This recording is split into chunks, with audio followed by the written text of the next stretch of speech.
अखंड चतुर्वेद पारायण ये द्वितीय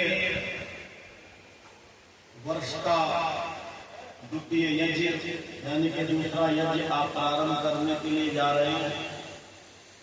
मैं आशा करता हूँ कि ब्रह्म यज्ञ की ओर चलेंगे और ब्रह्म यज्ञ में हमारे सभी अध्वर्यु महानुभाव वेद पाठी आचार्य संध्या करने के लिए यज्ञशाला में आ जाएं। सभी अध्वर्यु महानुभाव भी बैठने और देव यज्ञ की तैयारी करने। ब्रह्म यज्ञ के बगैर देव यज्ञ की तैयारी नहीं हो पाती, इसीलिए ब्रह्म यज्ञ सिमटना होता है और देव यज्ञ फिर लोकोपकार के लिए किया जाता है। तो आइए उपकार करने के लिए अपने आप को अंदर और बाहर से तैयार करने के लिए अधीश्वर देव परमपिता परमात्मा की गोद में रहते हुए हम उनसे अनुनय विनय उनके नजदीक बैठते हुए कुछ समर्पण की पंक्तियों के साथ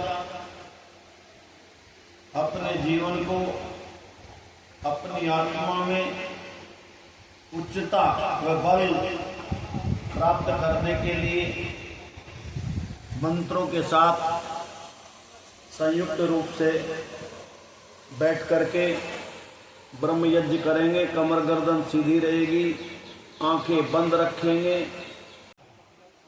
Om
रक्षिभ्यो नमः ईशुभ्यो नमः एभ्योऽस्तु योऽस्मान् वयं स्मृतं भोजभ्ये नमः।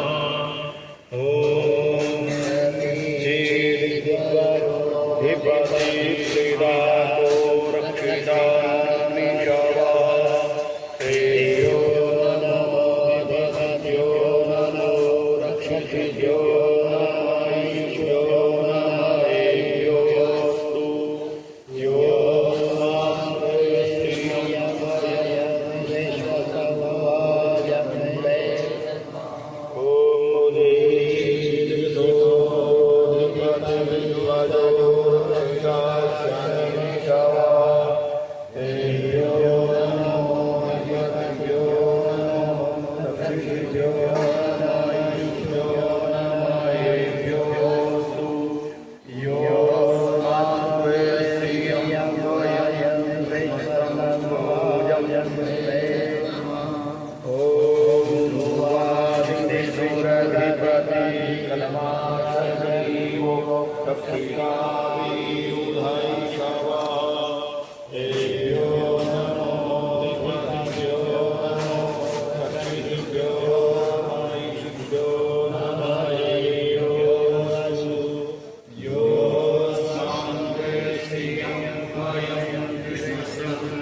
शिवतराय च।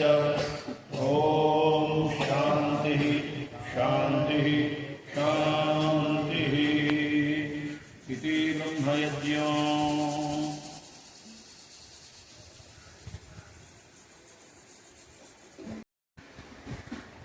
अब देवयज्ञ को प्रारंभ करेंगे। सप्त ऋषि के इस पावन परिसर में क्षेत्र में गंगा के किनारे बैठ करके ये जाने वाला ये यज्ञ आपके अनेक जन्मों का पुण्य का फल है। आपको प्राप्त तो होगा ही, लेकिन आपके चित्त में पड़े हुए संस्कार आपको बुला करके माँ पतित पावनी उस गंगा के तट पर बैठ करके, जिसके लिए भगीरथ ने इतना प्रयास किया, अनेक अलंकारिक प्रकरण हमें मिलते हैं।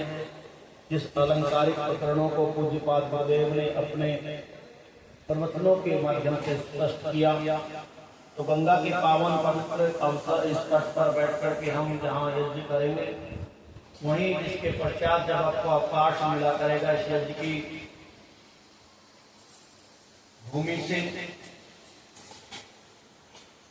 अपने अगले नंबर तक, तो आप देवयाजी के साथ में आत्मयाजी भी बने। अभी आप देव यज्ञ करेंगे और जब आपके हाथ में समय होगा, आपकी दूसरी पारी आएगी, उस समय हम ये नहीं समझ सकते कि हम खाली हैं। उस समय आपका एक चिंतन हो, यहाँ आपका शरीर बैठा है, उस समय आप चिंतन करते हुए उसमें डुबकी लगाएंगे सुषुम्ना में। आप प्रयत्न करें कि आपका सुषुम्ना में आत्मदेव किस प्रकार से डुबकी लगा सकता है जिससे आपको मोक्ष प्राप्त हो सके। इस बाहर की गंगा को देख करके अंदर की गंगा की शांति आपको स्थापित करनी है, तो ये सारी चर्चा बीच बीच में थोड़ी थोड़ी करेंगे। आज ये नेत्रबंध ये वर्ण है, आप ईश्वर का वर्ण कर रहे हैं, अपने आचार्यों का वर्ण कर रहे हैं, अपने अध्ययन का वर्ण कर रहे हैं। बोले ओम आवसो सदने सीधा। आचार्य को बोलेंगे ओम सीधा। यजमान बोलेंगे ओम अहम अद्य अस्मिन् अवसरे शारद चतुर्वेद अखंड पारायण महायज्ञ कर्म करणाय भवन्तम ब्रह्मत्वेन आचार्य रूपेण अध्वर्य रूपेण गृणे। आचार्य जन और अध्वर्य जन बोलेंगे ओम वयम दत्तास्मः।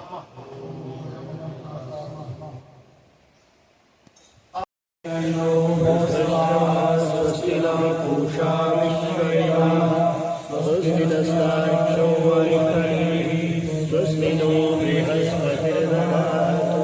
ॐ भद्रं कर्णेभिः शृणुयाम देवाः भद्रं पश्येमाक्षभिर्यजत्राः स्थिरैरङ्गैः स्थित्वा स्वस्तनूभिर्विषेमहि देवहितं यदायुः।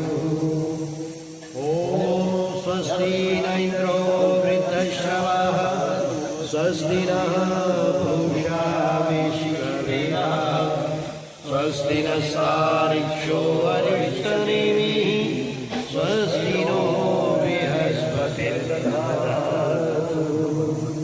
ॐ भद्रं कर्णेभिः शृणुयाम देवाः भद्रं पश्येमाक्षभिर्यजत्राः स्थिरैरङ्गैः स्तुष्ट्वांस्तनूभिर्व्यशेमहि देवहितं यदायुः। ॐ स्वस्ति न इन्द्रो वृद्धश्रवः स्वस्ति नः पूषा विश्ववेदाः स्वस्ति नस्तार्क्ष्यो अरिष्टनेमिः स्वस्ति नो बृहस्पतिर्दधातु। ॐ भद्रं कर्णेभिः शृणुयाम देवाः भद्रं पश्येमाक्षभिर्यजत्राः स्थिरैरङ्गैः स्वस्तनूभिर्विषेमहि देवहितं यदायुः।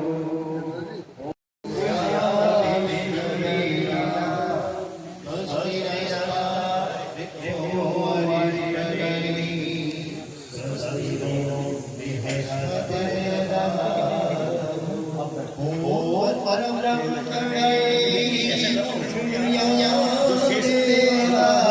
जिनको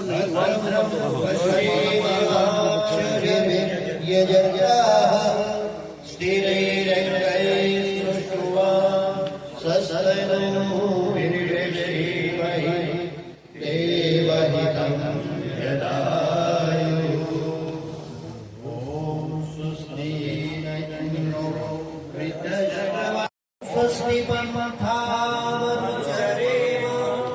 सूर्याचन्द्रमसा इव पुनर्दत्तात् सारे भाइयों मानव भाव एक बार पंक्ति में आ जाए। हाँ जी।